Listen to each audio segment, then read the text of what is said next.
नमस्कार दोस्तों, स्वागत है आप सभी का हमारे चैनल सुपर 7 पे। मेरा नाम है पुखराज वैष्णव और कल की जो न्यूरॉन सिस्टम पढ़ रहे थे हम उसी कड़ी को आगे बढ़ाते हुए पढ़ते हैं आज ब्रेन के बारे में।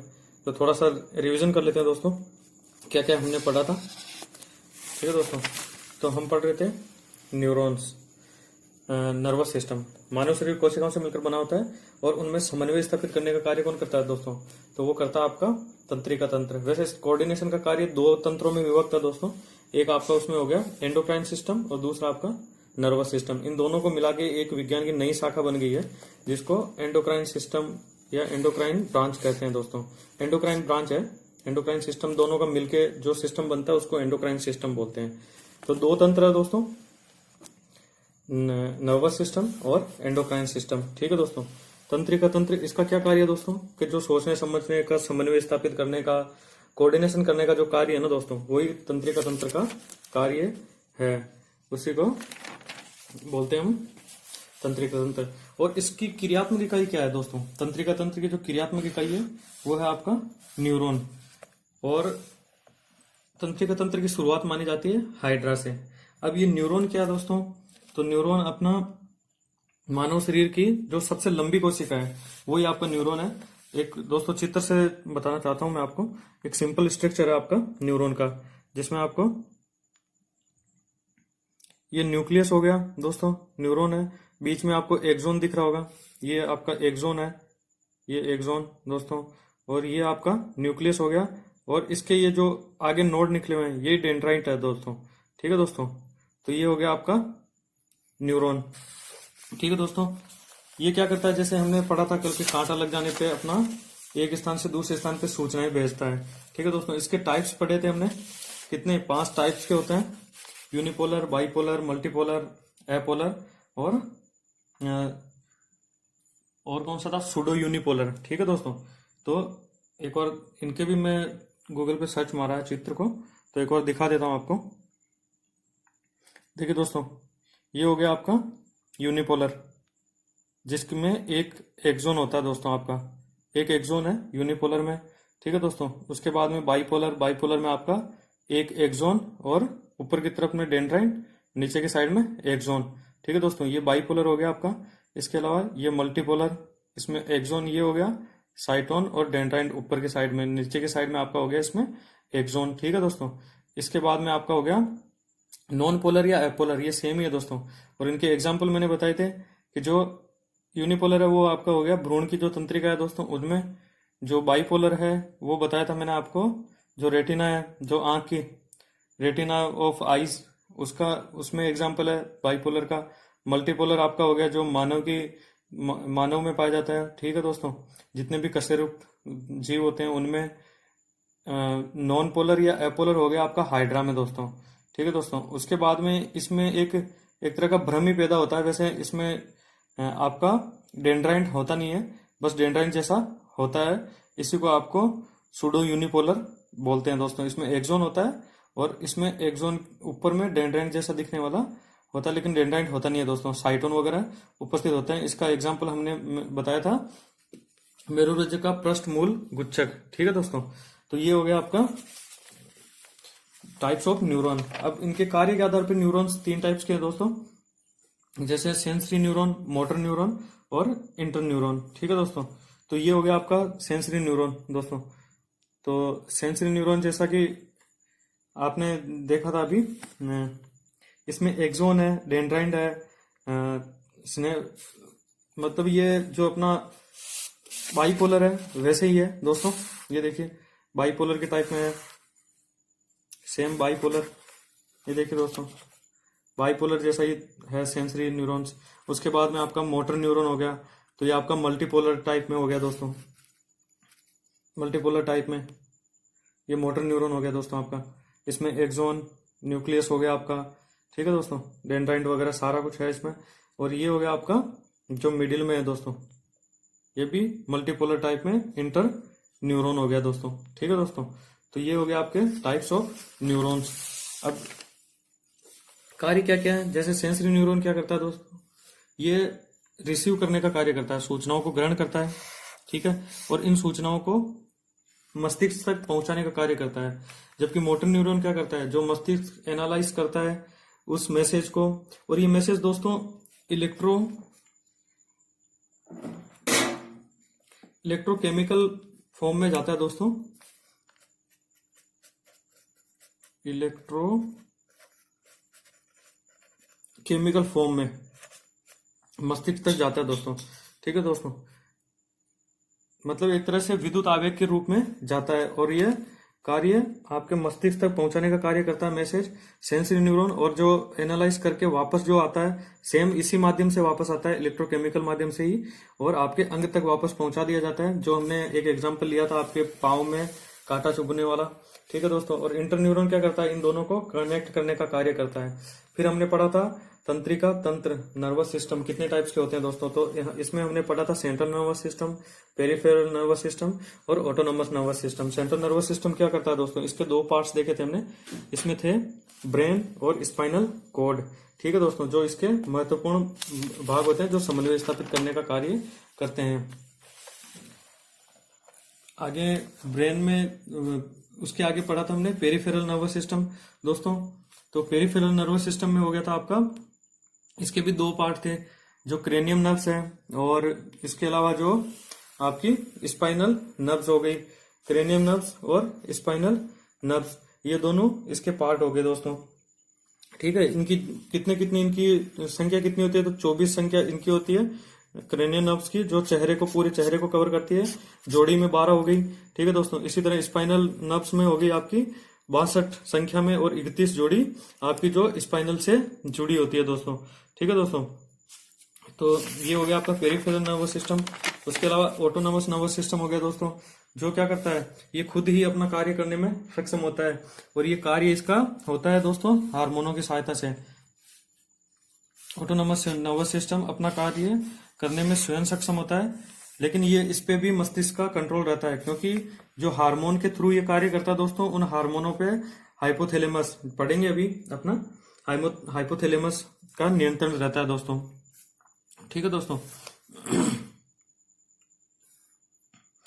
आगे ऑटोनोमस नर्वस सिस्टम के भी दो पार्ट थे दोस्तों, सिंपैथिक नर्वस सिस्टम और पैरासिम्पैथिक नर्वस सिस्टम। इसको हिंदी में अनुकंपी तंत्रिका तंत्र, जो सिंपैथिक नर्वस सिस्टम है उसको बोलते हैं, और पैरासिम्पैथिक नर्वस सिस्टम उसको प्रानुकंपी नर्वस सिस्टम बोलते हैं दोस्तों। तो सिंपैथिक में क्या था दोस्तों, जैसे हमने एग्जांपल लिया था कि शेर अगर कमरे में आ गया तो जो अपनी जितनी भी रिएक्शन होगी वो सारी अपनी सिंपैथिक नर्वस सिस्टम के अंतर्गत होगी, जबकि वापस जब शेर चला गया या हम उससे बच गए हैं, तब वापस जो भी क्रियाएं होने वाली है उनको सबको कंट्रोल करने का कार्य करता है पैरासिम्पैथिक नर्वस। और एड्रेनलिन ग्रंथि से ही हार्मोन स्रावित होता है दोस्तों। ठीक है, उससे क्या करता है, हमें उस सिचुएशन से लड़ने में या वहां से निकल के भागने में हेल्प मिलती है, जो एग्जांपल हमने लिया था शेर वाला। ठीक है दोस्तों, तो ये था अपना रिवीजन। अब पढ़ते हैं हम पहला सेंट्रल नर्वस सिस्टम का पार्ट है जो ब्रेन, उसको पढ़ते हैं दोस्तों। ब्रेन के बारे में पढ़ते हैं, क्या है ब्रेन। तो ब्रेन जैसे कि आप सब जानते हैं सबसे जटिलतम संरचना है शरीर की, और इस पे अभी भी शोध कार्य चल रहे हैं दोस्तों, क्योंकि इतना कॉम्प्लिकेटेड है दोस्तों, ये इसको समझ पाना अभी हो नहीं पाया पूरा, और इतना सेंसिटिव है ना दोस्तों कि इसको चाकू से 2 बराबर हिस्सों में काटा जा सकता है इजीली, बहुत आराम से कट जाएगा दोस्तों। ठीक है दोस्तों, क्या चीज बनी हो देख लो, ऊपर वाले ने क्या क्या बना रखा है अपने शरीर में। और ये क्या करता है ना दोस्तों, ये हड्डियों की खोल से सुरक्षित रहता है चारों तरफ से, ताकि सीधी चोट इसके ऊपर ना लगे। क्रेनियम नामक हड्डियों की खोल होती है दोस्तों, इसके अंदर आपका ब्रेन मस्तिष्क बंद रहता है। ठीक है दोस्तों, क्रेनियम नामक हड्डियों का खोल होता है, उसमें आपका ये ब्रेन सुरक्षित रहता है। ठीक है दोस्तों, और इसके चारों तरफ एक झिल्ली भी होती है दोस्तों, इस झिल्ली को बोलते हैं, जैसा कि मैंने पहले बताया था, आपके हार्ट के चारों तरफ भी झिल्ली है, और आपके फेफड़ों की चारों तरफ भी झिल्ली है। जितने भी शरीर के अंग है जो बहुत महत्वपूर्ण है दोस्तों, उनके चारों तरफ झिल्ली है कोई ना कोई। तो इसमें भी मेनिंजेस नामक झिल्ली होती है दोस्तों। इसके 3 पार्ट है मेनिंजेस नामक झिल्ली के। सबसे ऊपर का जो पार्ट है उसको डूरा मैटर बोलते हैं दोस्तों, उसके बीच में जो है उसको अरेक्नोइड बोलते हैं, और सबसे नीचे का जो पार्ट है उसको बोलते हैं पाया मैटर, जो कि डायरेक्ट आपके अब ब्रेन के टच में है। ठीक है दोस्तों, जैसे कि इसमें दिखा रखा है, ये आपके हेयर हो गए, जैसे हेयर हो गया ये पूरा आपका। इसके बाद में ये जो हल्का सा ब्लैक ब्लैक दिखा रखा है दोस्तों, वो हो गया आपका ब्लैक वाला ये पोर्शन। ये आपका हो गया क्रेनियम, जिस खोल में हड्डी, और उसके नीचे जो ब्लू वाला है दोस्तों, उसमें होगी ये आपकी, नहीं ये स्किन है जो ब्लू वाली है, और उसके बाद में मेनिंजेस आपकी, जो आपकी मेम्ब्रेन है वो चालू होती है दोस्तों। तो उस मेम्ब्रेन को आगे बांट रखा है। ऊपर वाला पार्ट हो गया आपका सबसे ऊपर, जैसा लिखा हुआ है ड्यूरामेटर हो गया आपका सबसे ऊपर। उसके बाद में अरेक्नोइड हो गया जो लाल कलर का बना रखा है, और सबसे नीचे हो गया पायामेटर। ठीक है दोस्तों। अब पायामेटर क्या कार्य करता है ना दोस्तों, जितना भी ये डायरेक्ट टच में रहता है, पहली बात तो पायामेटर मस्तिष्क के डायरेक्ट टच में। सीधा अगर क्वेश्चन पूछा जा सकता है दोस्तों कि कौन सी झिल्ली का कौन सा पार्ट है जो सीधा टच में रहता है मस्तिष्क से, तो दोस्तों डायरेक्ट टच में रहता है अपना पायामेटर। पायामेटर आपका डायरेक्ट टच में रहता है मस्तिष्क से। तो ये क्या करता है दोस्तों, जितना भी ऑक्सीजन और ग्लूकोज की सप्लाई करनी है आपके मस्तिष्क को, तो वो सप्लाई आपकी पायामेटर आपके मस्तिष्क को देता है दोस्तों। ठीक है दोस्तों। और इस झिल्ली में, पूरी झिल्ली में अगर सूजन आ जाए तो मेनिनजाइटिस नामक रोग हो जाता है दोस्तों। मेनिनजाइटिस नामक रोग हो जाता है। ये कौन से जीवाणु से,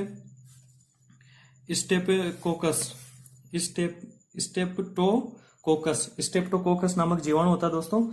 उसके संक्रमण से आपकी इस झिल्ली में सूजन आ जाती है मेनिंजेस में, और उस सूजन को जैसे हम बोलते हैं ना बुखार, जो बुखार होता है दोस्तों दिमागी बुखार, वो बुखार हो जाता है। और क्या करता है ये पायामेटर, जो आपका ऑक्सीजन और पोषण लेके जा रहा है ना दोस्तों, ये सप्लाई नहीं कर पाता है उसको मस्तिष्क को, और मस्तिष्क का कोऑर्डिनेशन आपके शरीर पे खत्म हो जाता है, जिससे आदमी की मृत्यु तक हो सकती है दोस्तों।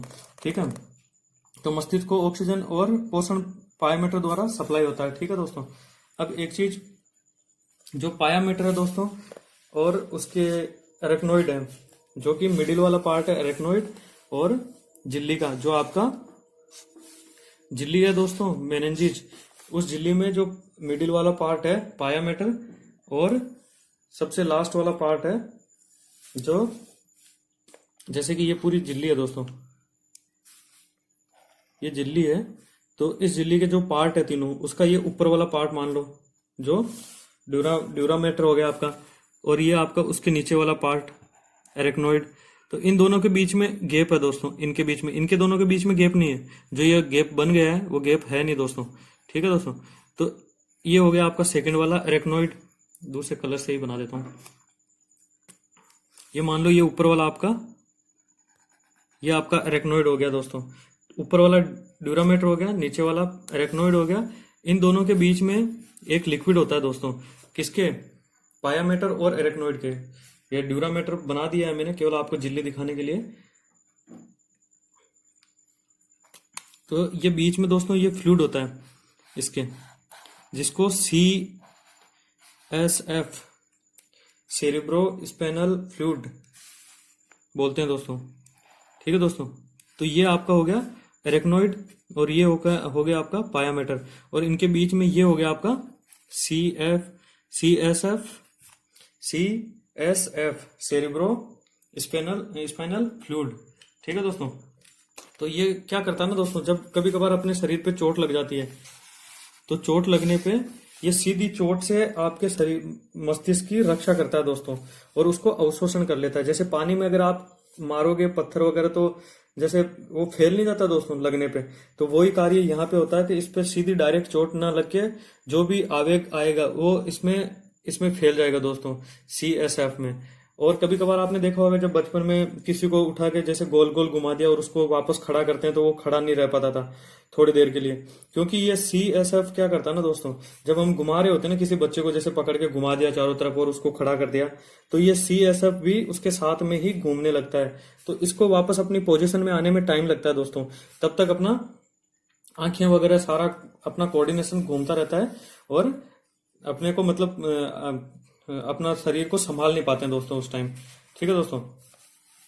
जो झिल्ली है दोस्तों उसमें स्टेप्टोकोकस नामक जीवाणु है, जिसको नाइजीरिया करके भी बोलते हैं। नाइजीरिया नामक जीवाणु से सूजन आ जाती है दोस्तों, और इसको दिमागी बुखार भी कहते हैं दोस्तों, जिसको मेनिनजाइटिस रोग भी बोलते हैं, मेनिनजाइटिस रोग या दिमागी बुखार बोलते हैं दोस्तों। ठीक है दोस्तों, तो कौन सा जीवाणु आता है?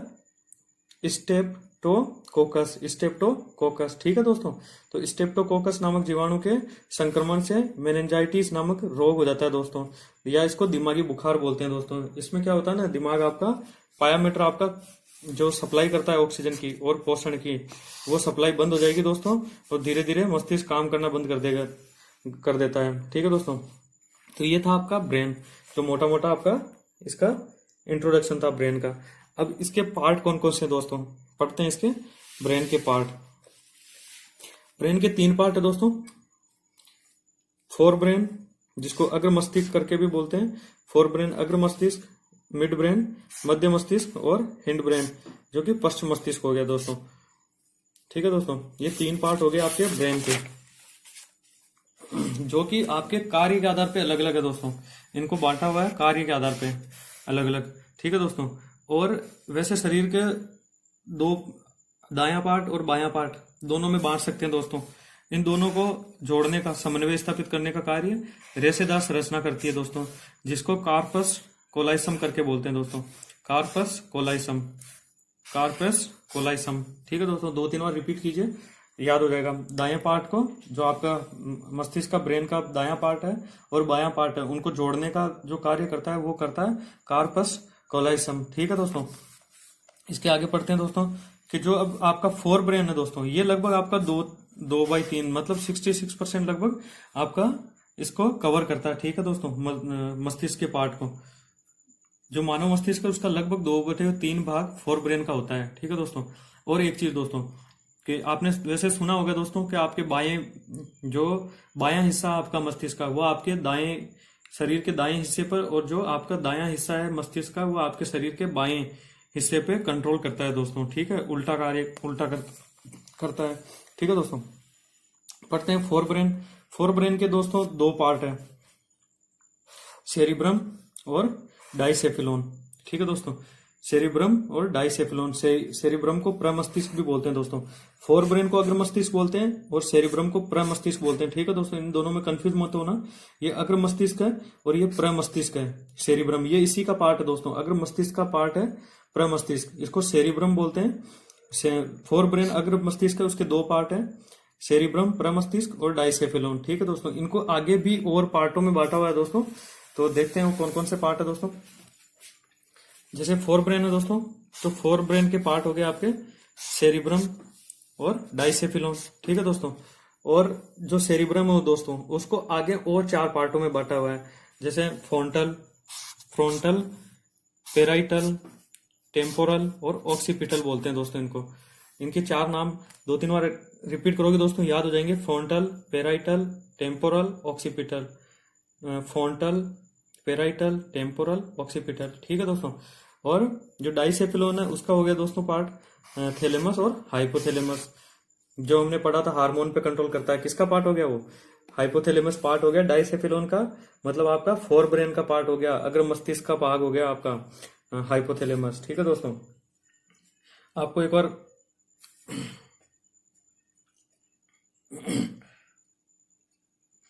दिखा देता हूं मैं चित्र आपको। देखिए दोस्तों,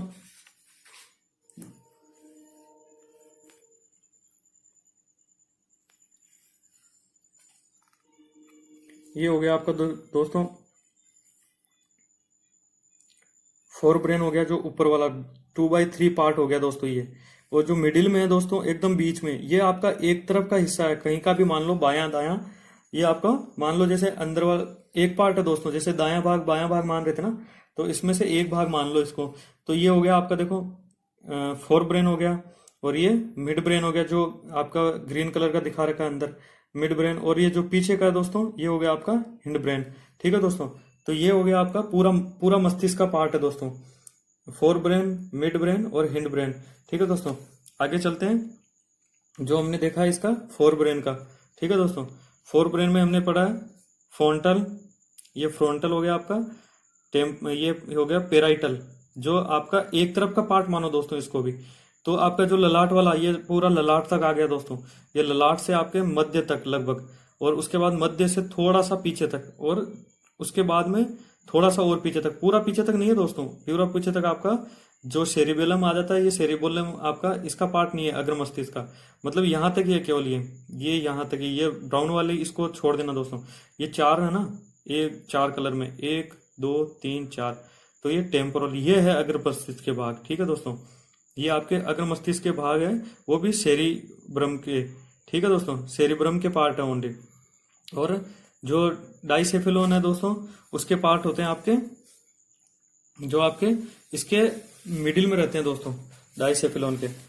जैसे ये मस्तिष्क का दोस्तों, तो ये आपका हो गया सेरिब्रम, और ये डाइसेफेलोन, डाइसेफेलोन में ऊपर वाला पार्ट हो गया आपका थैलेमस, और नीचे वाला पार्ट हो गया आपका हाइपोथैलेमस, ठीक है दोस्तों। तो ये आपका फोर ब्रेन हो गया दोस्तों।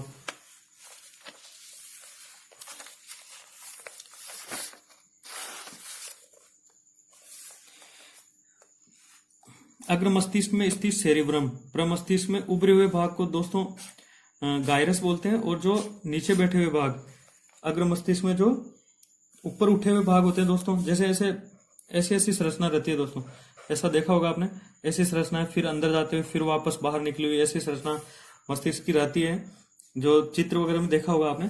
तो जो ऊपर उठा हुआ भाग है वो है गायरस, और जो अंदर दबा हुआ भाग है, जो धसा हुआ भाग है, वो हो गया आपका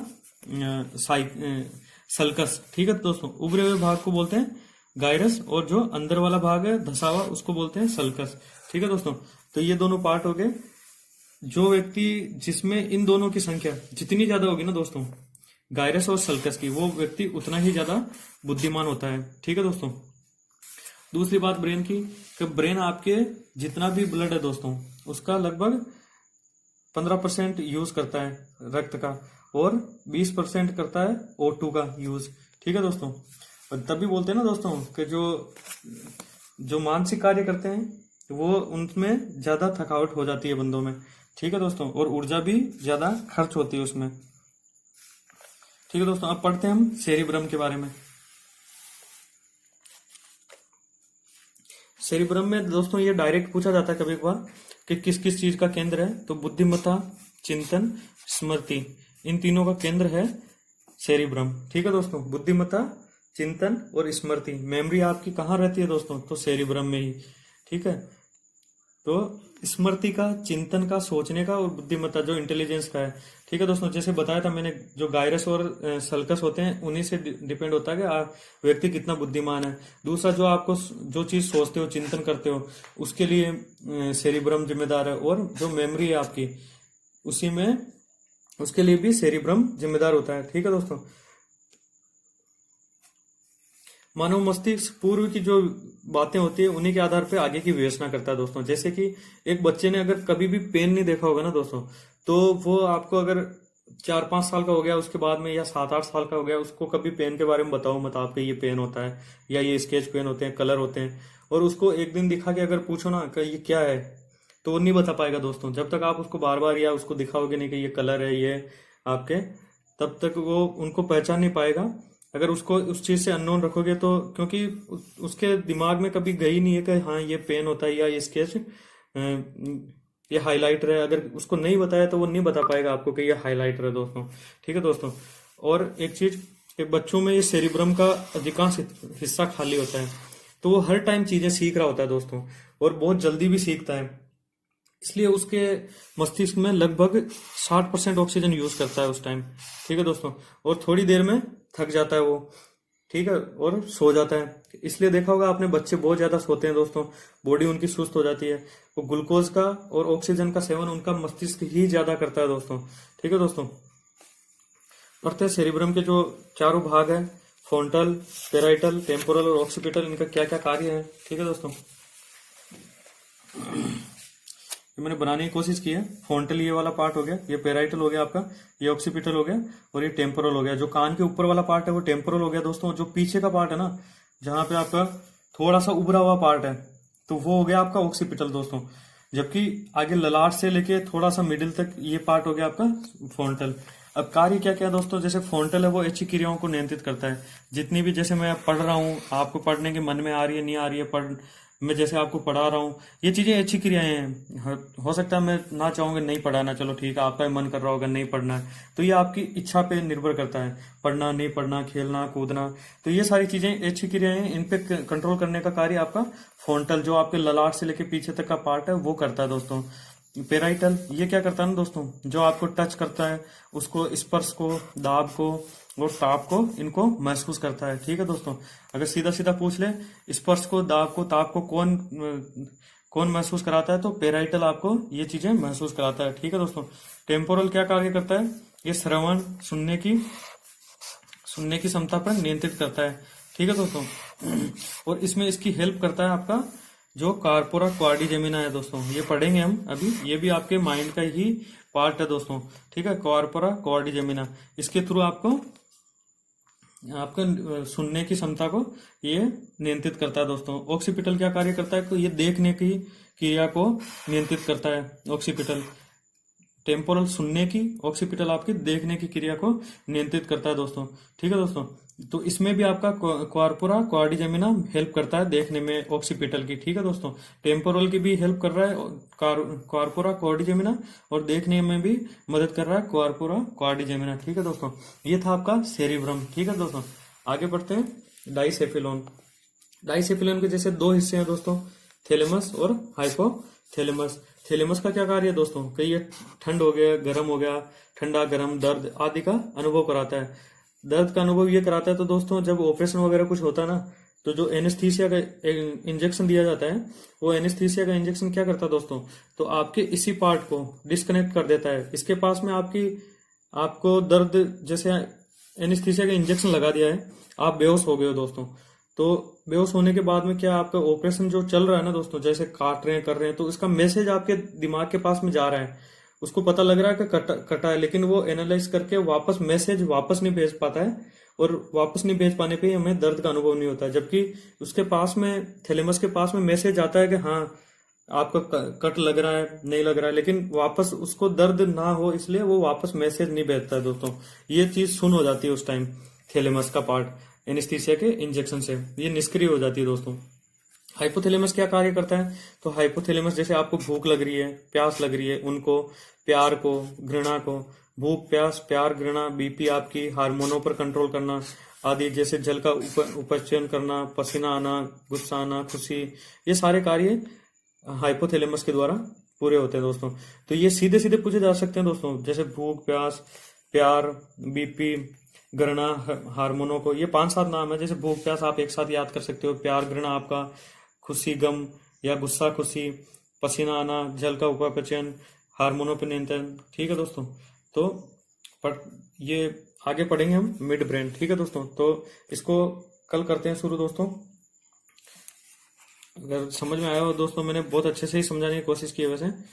ठीक है दोस्तों, अधिक से अधिक लाइक कीजिए दोस्तों, अपने दोस्तों के साथ शेयर कीजिए, और सब्सक्राइब कीजिए हमारे चैनल को, सुपर 7 को। थैंक यू दोस्तों।